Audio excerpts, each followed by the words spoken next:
اگر آپ نے ابھی تک ہمارے چینل کو سبسکرائب نہیں کیا تو ابھی سبسکرائب پر کلک کریں اور ساتھ ہی بیل آئیکن پر کلک کریں تاکہ آپ کو ہماری ہر نئی آنے والی ویڈیو آسانی سے ملتی رہے۔ آج کی اس ویڈیو میں ہم آپ کو طب نبوی صلی اللہ علیہ وآلہ وسلم سے نظر کی کمزوری کے لیے ایک زبردست نسخہ بتا رہے ہیں۔ دوستو، نظر کی کمزوری ایک عام مسئلہ بن گیا ہے۔ آج کل کے دور میں ہر چھوٹا بڑا شخص نظر کی کمزوری یعنی بینائی کے عارضے کا شکار ہے۔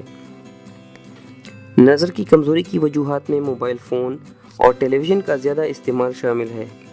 اس کے علاوہ ملاوٹی خوراک اور ناقص دوائیوں کا استعمال بھی نظر کی کمزوری کی وجوہات ہیں۔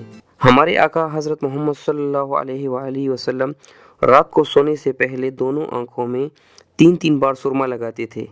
ایسا کرنے سے نظر کی کمزوری نہیں ہوتی اور آنکھوں کی بیماریاں بھی دور رہتی ہیں۔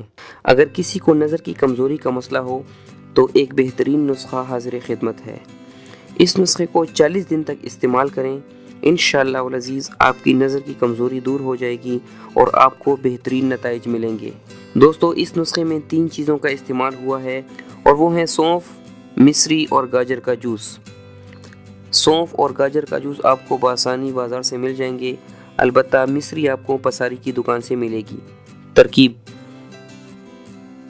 سونف اور مصری کو 5 گرام لے کر ان کو پیس لیں اور ان کا پاؤڈر بنا لیں۔ اب اس پاؤڈر کو 1 گلاس گاجر کے جوس میں مکس کریں اور اس کو استعمال کریں۔ دوستو، اس جوس کو 40 دن تک مسلسل استعمال کریں تو انشاءاللہ آپ کو بہترین نتائج ملیں گے اور آپ کی نظر کی کمزوری دور ہو جائے گی۔